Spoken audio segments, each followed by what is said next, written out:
Boy, oh boy, oh boy, oh boy, oh boy. Sometimes there are just ratios that happen on Twitter that are just absolutely epic, okay? And this one right here is probably the most epic ratio that I've seen in a long time.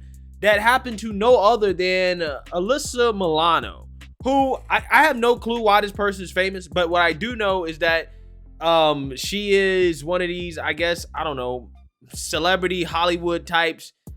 I believe she's an actor, but all I know is that she's a far left Democrat Party cheerleader. Okay, she cheers on anything that the Democrats do, regardless of whether or not it's right, wrong, whatever. Okay, she's just a Hollywood Democrat Party cheerleader. Okay, she's just a woke leftist, and she got epically ratioed after a fake woke virtue signal backfires epically in her hate for Elon Musk. Now, why does she hate Elon Musk? Well, she doesn't really know.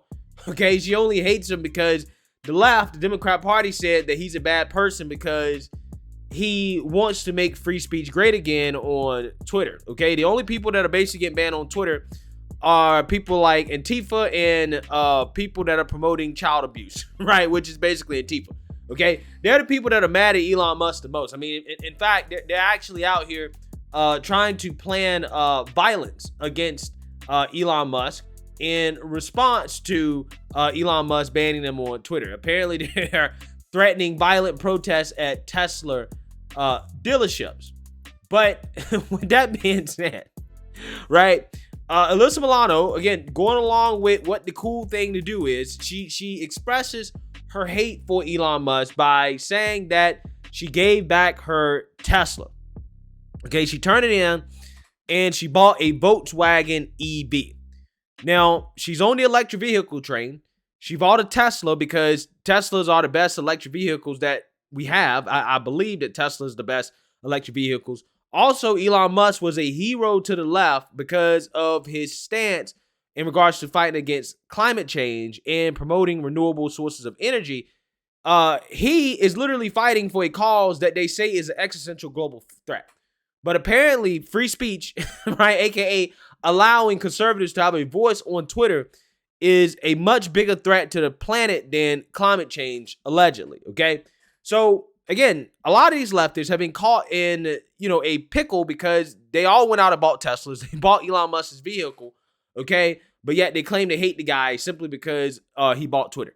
So she's saying, look, I'm going to give back my Tesla and I'm going to go out and buy another electric vehicle, right? A Volkswagen, because Volkswagen is so much morally better, right? It's a morally better and superior vehicle to Tesla, right? She goes as far as to say, I'm not sure how advertisers can buy space on Twitter. Publicly traded companies' products being pushed in alignment with hate and white supremacy doesn't seem to be a winning business model. So I believe that this is a call for advertisers to abandon Twitter, okay, which is something that has been happening. I believe there was a news report that came out that said that Elon Musk lost at least 50% of the top 100 advertisers on the platform, which is devastating, to say the least. And all of that is coming from the fact that you have these leftists that are pressuring advertisers to pull out because they perceive that, Twitter's become a cesspool for hate speech. However, what happened is when the advertisers pulled out, Elon Musk said, F it, I have nothing else to lose. I'm just going to unban everybody, right? And I think that he hopes that over time he will win the advertisers back. And I think that that's probably what his plan is, okay? But the funny part about this is that this woke virtue signal right here from Alyssa Milano got epically ratioed, starting with the Hodgetwins that said that Volkswagen was literally founded by Nazis and Hitler. Which it was. And we're going to read a little bit about that in a minute. But again, I just find it hilarious how Alyssa Milano thinks that she's doing a good deed because she's getting rid of her Tesla, right? And she's getting a Volkswagen because Volkswagen is morally superior to Tesla. Okay, not knowing that the start of Volkswagen is actually kind of like the epitome of, hate, right? Hate. Again, it's absolutely hilarious how this works. By the way, the Hodgetwins. I'm a huge fan of the Hodgetwins. I was a OG Hodge fans supporter back in the day, okay? I'm talking like 2010, 2011, before they became the conservative twins. When they had catchphrases that were absolutely hilarious. Okay. I remember the Hodge twins, and boy, again, they inspired me in so many ways. Okay. So I just found it epic how they basically ratio Alyssa Milano, calling her out on her obvious ignorance and hypocrisy here. And Elon Musk responded to that with a crying, laughing face in 100. And basically, this whole thread is just roasting Alyssa Milano, right? For just being stupid, right? Again, she is a cult member. I bet she supports Ukraine too. Why? She don't know, because Democrats told her to. Okay, like she's wearing this stupid mask. It's a knitted mask. Again, epitome of being in a dumb cult, right? You're in a cult.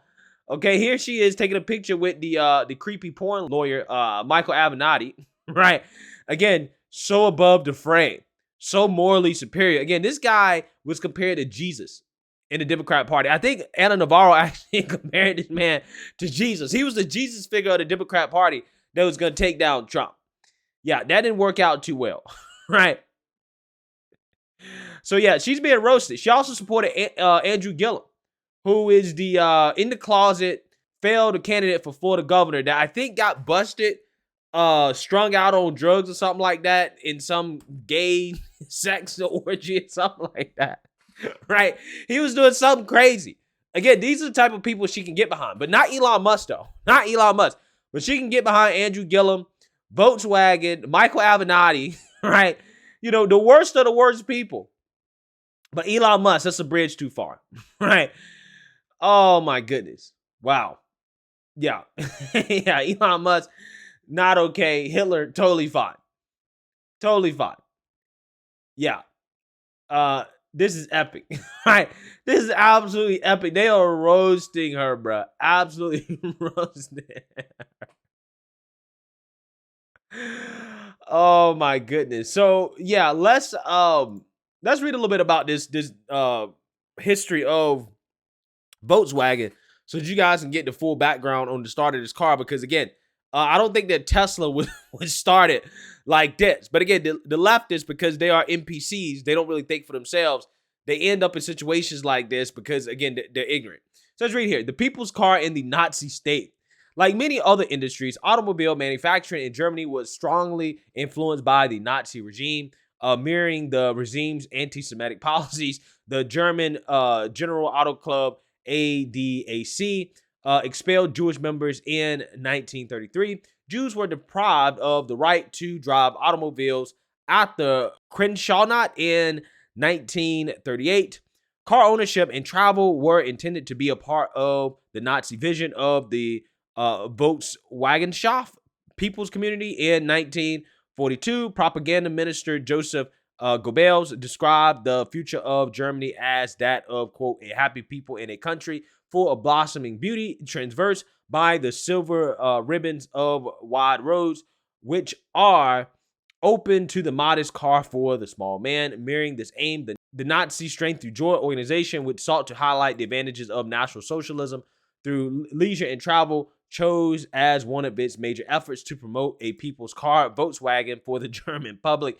In a country where car production still focused primarily on luxury models and where only one German in 50 own an automobile, the car would cost just 999 German Reichsmark, while the program offered a savings plan to make such a vehicle affordable.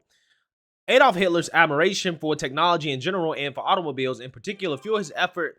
Cars were, he said, mankind's most marvelous means of transport. In 1934, Hitler suggested a basic fuel-efficient vehicle that could transport 2 adults and 3 children and whose engine would be powerful enough to traverse Germany's new Autobahnen. The design for a people's car was undertaken by the famed engineer Ferdinand Porsche, who based it on a model he pioneered in 1931. Yeah, let's read a little bit more here and then we'll be done. On May 26, 1938, Nazi dignitaries gathered near Fallensbyn in northern Germany to lay the foundation stone for the Volkswagen works. The Führer himself was present, predicting that this Volkswagen, initially known as the Kraft durch Fred wagon or KDF wagon would be a symbol of the National Socialist People's Community. The Volkswagen plant eventually became a massive complex known as the, quote, city of the KDF car, and was expected to produce at least 1.5 million cars annually. In reality, the plant had only just started small-scale production of what would become the Volkswagen Beetle when the company halted civilian production with the onset of World War II. In the end, the vast majority of Germans who completed their savings books never received their long-awaited people's car as Volkswagen went into military production. Yeah, so basically, Alyssa Milano in her work virtue signal basically promoted a Nazi car, right? A car built for and by Nazis, because Elon Musk is so terrible, right? He's worse than a Nazi, right? He's worse than Adolf Hitler, simply because he wants to allow conservatives to have opinions on Twitter. Again, this is what happens when you are an NPC, right? When you are a non-playable character, you just go along with whatever the left tells you to do. And again, this is what happens. You become a victim of your own ignorance. And it could not have happened to a better person than Alyssa Milano, who is the epitome of leftist cult-like mentality and behavior, right? Again, it leads to embarrassing woke virtue signals like this. Let me know what you guys think. Make sure you like, comment, and subscribe. Most importantly, share a Black conservative perspective. Peace.